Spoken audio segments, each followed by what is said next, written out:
Alright guys, today we're talking about decimals. Now there's different places in decimals. You have your ones place, which is before the decimal point.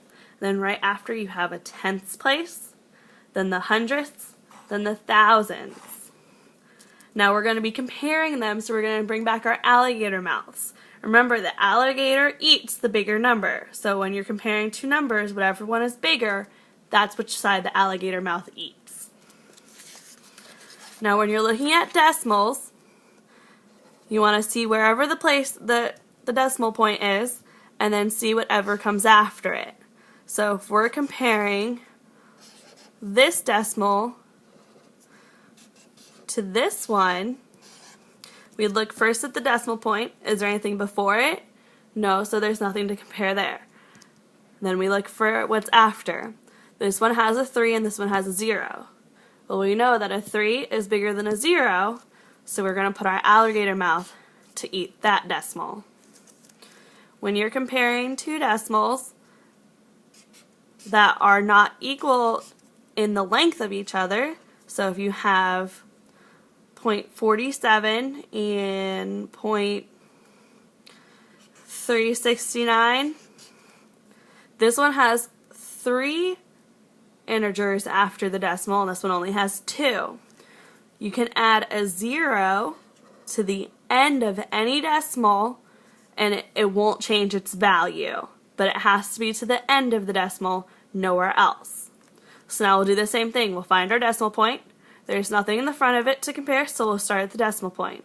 We go to the tenths place. 4 is bigger than 3, so this one is bigger, so our alligator mouth eats the bigger number.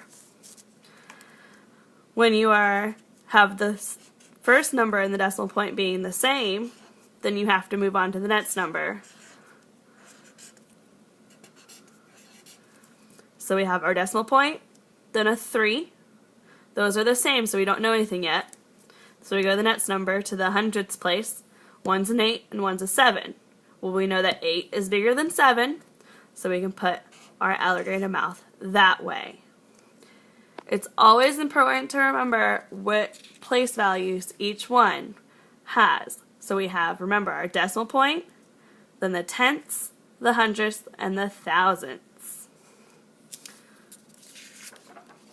So I want you to try these problems on your own.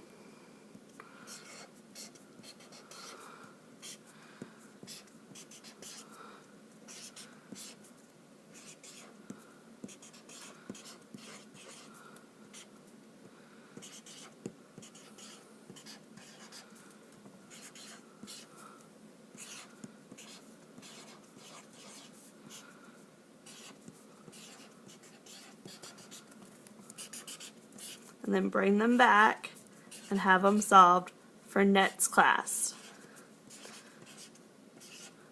Also be on the lookout for things that are equal to each other, and if they are equal to each other, just put an equal sign. If you have a number that is